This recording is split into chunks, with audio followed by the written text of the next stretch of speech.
Un cordial saludo desde Colombia. Dios les bendiga, les protege y les guarde.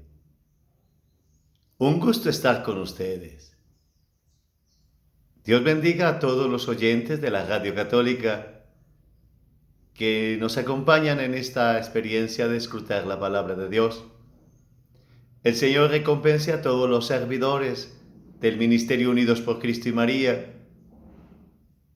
que dedican su tiempo, sus energías para el anuncio del Evangelio. También Dios bendiga y proteja y recompense a los benefactores del Ministerio Unido de Cristo y María con sus eventos, la librería y esta radio católica que hace tanto bien.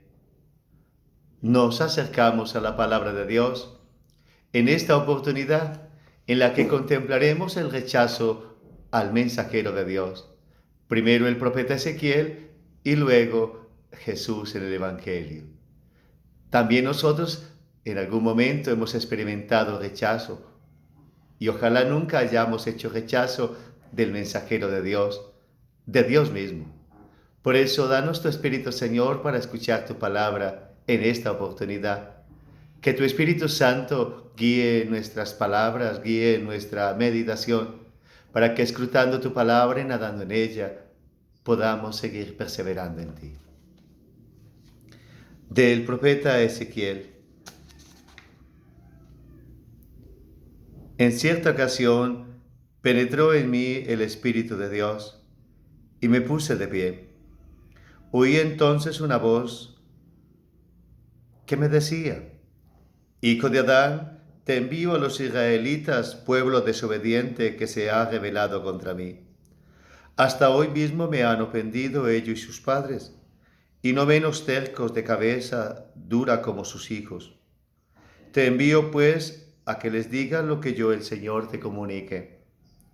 Así sabrán que hay un profeta en medio de ellos, te hagan caso o no te hagan caso, pues son un pueblo rebelde. Palabra de Dios, te alabamos, Señor. El texto tomado de Ezequiel capítulo 2, versículo 2 al 5, nos permite en este día llegar hasta el exilio del pueblo de Israel. El exilio del pueblo de Israel va a iniciar en el año 597 a.C., cuando el rey Nabucodonosor invade Jerusalén y comienza un proceso de exilio, llevados de Jerusalén a Nínive. Y en el año 587 se consumará el exilio, cuando destruyen el templo de Jerusalén, matan al rey sacándole los ojos y llevan al resto a Nínive, dejando desolada la ciudad. Una gran crisis sobre los creyentes. ¿Dónde quedó la alianza del Señor? ¿Dónde quedaron las promesas? ¿Ha sido derrotado Dios en su templo? ¿Ha vencido la maldad? ¿Qué significado tiene creer? Y ante ello viene la desolación. Los que no quieren creer, los que se cierran, los que cierran mente y corazón a cualquier palabra que venga del Señor. Entre los exiliados, en el año 597, iba un sacerdote del templo que había dedicado su vida a ofrecer los sacrificios. Seguramente muchas veces había colocado su mano sobre la cabeza de un toro y había dicho: por este sacrificio queden perdonados mis pecados. O había colocado la cabeza, matado un cordero y había dicho: por esta sangre se ha perdonado los pecados de quienes los ofrecen. Ahora están en el exilio, no hay templo, no hay sacrificio, y queda la sensación de que cargarán con sus pecados todo el tiempo. ¡Qué depresión! ¡Qué tristeza! Dios nos ha fallado. Estamos derrotados. ¿Qué camino buscar? El sacerdote comenzará a tener una experiencia nueva de Dios y a contemplar que Dios no se quedó en las ruinas del templo de Jerusalén, sino que está caminando con el pueblo en medio del campo de desolación en Nínive. Y comienza, la gloria de Dios está allí. Y Ezequiel se transformará de sacerdote del templo en un profeta del exilio. Y ese profeta del exilio, Ezequiel, significa fortaleza de Dios. Ezequiel significa fortaleza de Dios. Y va a fortalecer al pueblo. Y va a dar una palabra para que el pueblo tenga la esperanza de retornar a la tierra prometida, que lo harán muchos años después, como lo había anunciado el profeta Jeremías. Ezequiel va comenzando a experimentar su vocación en medio de dificultades. El capítulo 2 que hemos proclamado está en los inicios de la vocación de Ezequiel. Así me habló el Señor, me habló por su espíritu. Hijo de hombre, vaya y hable a la casa de Israel, desolada, triste, cansada, que no quiere escuchar, que ahora quiere hacer alianza con el mundo, alianza con otros dioses que sí le cumplan, alianza consigo mismo, alianza con la misma muerte. Duros de cabeza, diciendo duro de servir, se ha embotado su cabeza. Hay un rechazo al profeta, hay un rechazo a Dios, hay un rechazo a todo lo que ha sido seguridad. Muchas veces no lo habían vivido, pero cuando lo pierden, consideran que les ha fallado Dios y lo rechazan. Aparece la incredulidad, aparecen los que se levantan diciendo, Él no existe, nos ha fallado, ha sido derrotado. Ezequiel, fortaleza de Dios, viene con un anuncio, las palabras del Señor. Las palabras del Señor de esperanza, las palabras del Señor de que camina con el pueblo, de que restaura de huesos secos, de que dará su espíritu. Unas palabras que dice, te escuchen o no te escuchen, tú las hablarás, pero que vean que hay un profeta. El rechazo de Dios se dio en la época del exilio del pueblo de Israel, que escuchamos en esta lectura del próximo domingo. Pero ese rechazo se da constantemente en la historia. Dios rechazado por el escándalo de los creyentes. Dios rechazado por las tragedias humanas. Dios rechazado también por la búsqueda de autonomía absoluta. Dios rechazado por querer experimentar encerrados en el círculo de las posibilidades humanas. Y así es rechazado el Señor. Cuando encuentres rechazos, cuando encuentres realidades que rechazan a Dios, no entres en crisis, sino que escucha lo que dijo Dios al profeta Ezequiel. Les hablarás de lo que yo te he dicho, te crean o no te crean. Que ellos sepan que hay un profeta en Israel.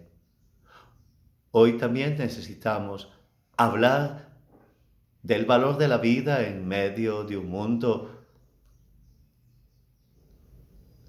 que destila muerte, del mandamiento y de la vocación del amor cuando se empuñan odios, de la vida en bondad que realiza el ser humano cuando hay por motores de maldad y de destrucción. Profetas, profetas del bien, profetas de la fe, profetas de cuidar la familia, profetas de cuidar el medio ambiente, profetas del servicio comunitario, profetas del buen trato, profetas de la bendición. Seamos eso hoy en la familia, entre los amigos, aunque eso sea incómodo. En alguna parte del mismo profeta, de su vocación, le va a decir el Señor al profeta, aunque estés como sentado en alacranes, no te rindas. No sea que ellos te conviertan a ellos. Porque el gran problema de un creyente es avergonzarse de la fe, es dejarse mundanizar, es perder ser sal, luz y fermento, es olvidar la conciencia de que Dios actúa desde lo pequeño, es dejar de contemplar que Él es el poderoso, el grande, es perder la fe en Dios y colocarla en las cosas, en la fuerza humana, en las alianzas con la autonomía humana, que teniendo su valor son limitadas y terminan en frustración cuando no se abren a un horizonte espiritual y mayor. El profeta Ezequiel, fortaleza de Dios, nos inspire para seguir siendo valientes en medio de tempestades, en medio de dificultades que quisieran apagar la fe. Y si en algún momento tengo razones por crisis, por escándalos, por problemas, por desilusiones, por situaciones tristes, deja que el Señor te hable en tu historia como quiso el profeta Ezequiel. Dios está en medio del destierro. Dios sufre con los desterrados. Dios camina con los sufrientes. Está allí para dar el espíritu, para renovar los huesos secos, para volver a empezar. No es indiferente al sufrimiento y el dolor humano, lo comparte y lo sana y lo libera.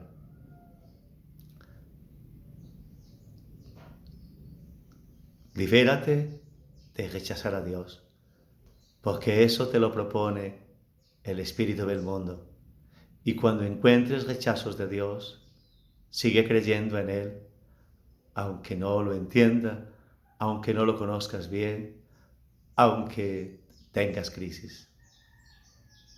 Llegados al Evangelio de Marcos que estamos proclamando, el Evangelio del año 65, cuando los cristianos también están en un nuevo exilio, en el Imperio Romano, perseguidos, señalados, excluidos, aún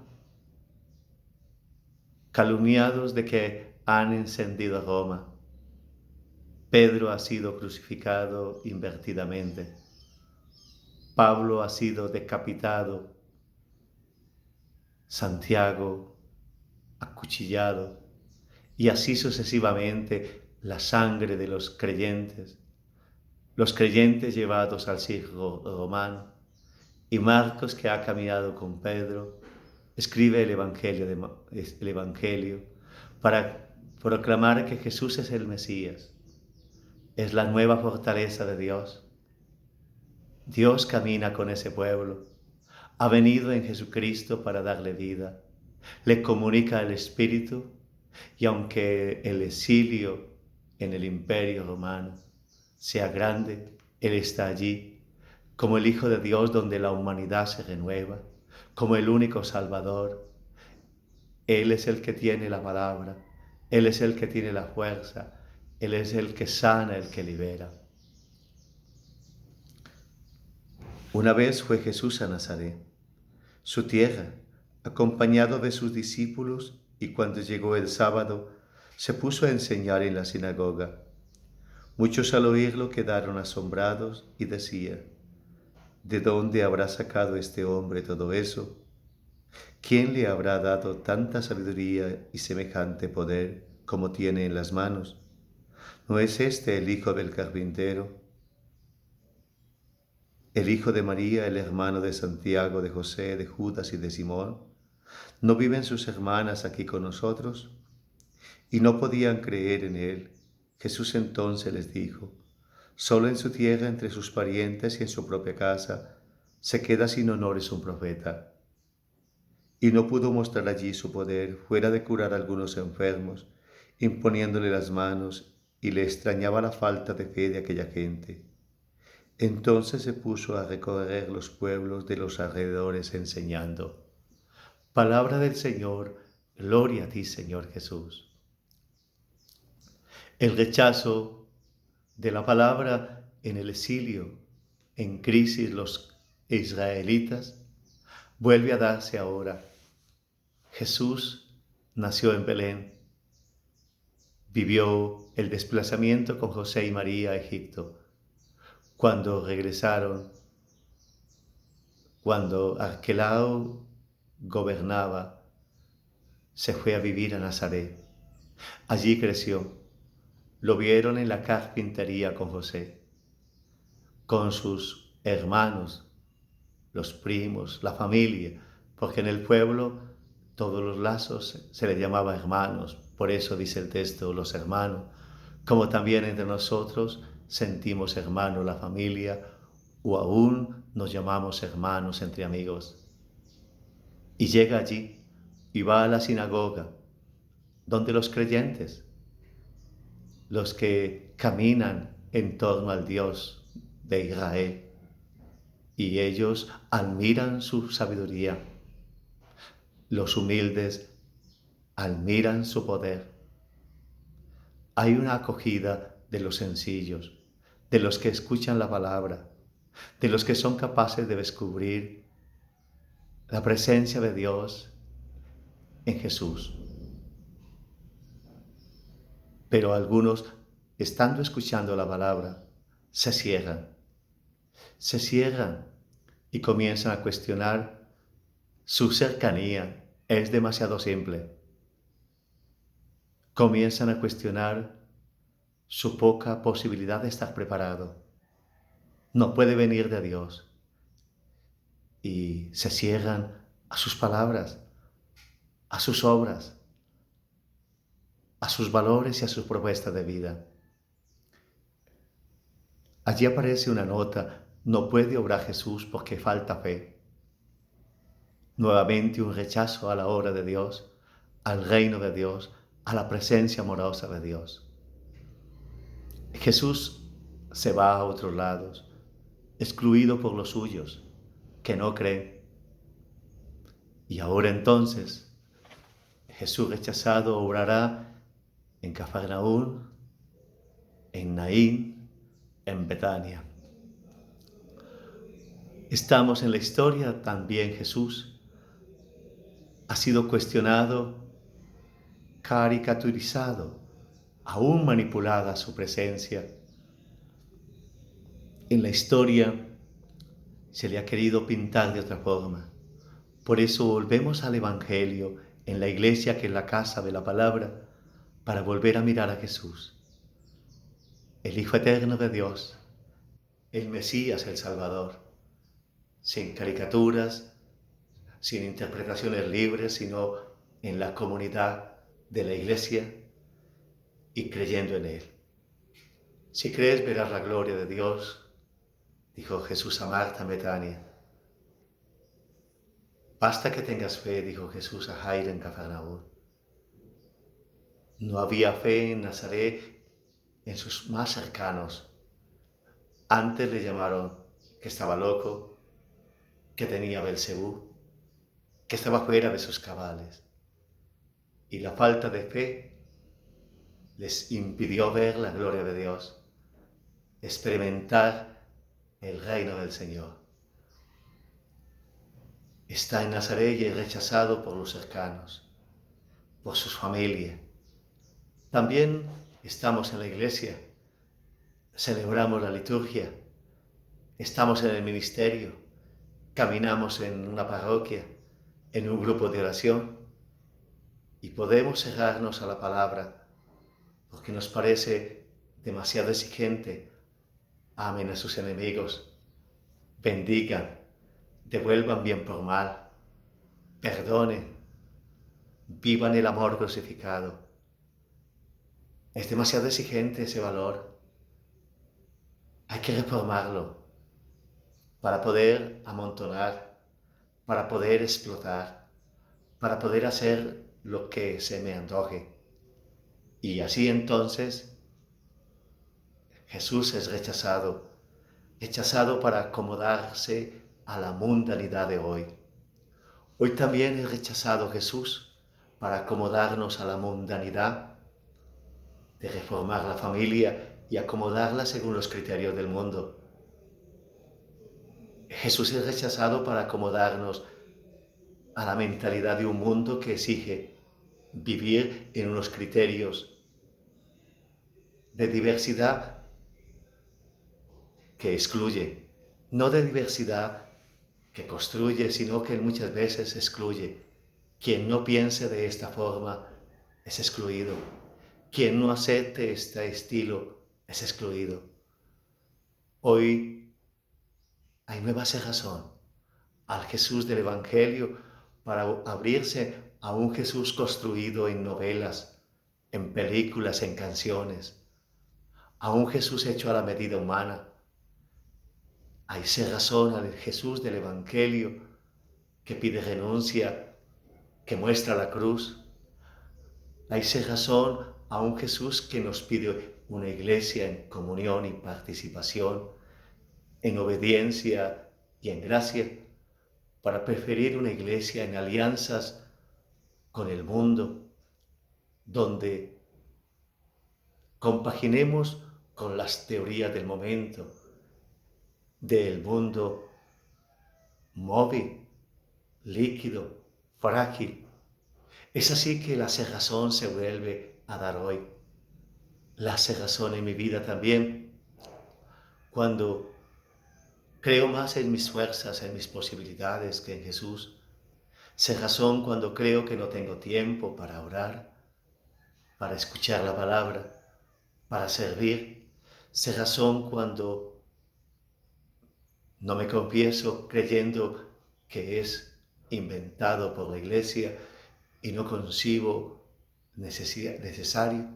Cerrazón ante la presencia de Jesús Eucaristía y puedo negarla.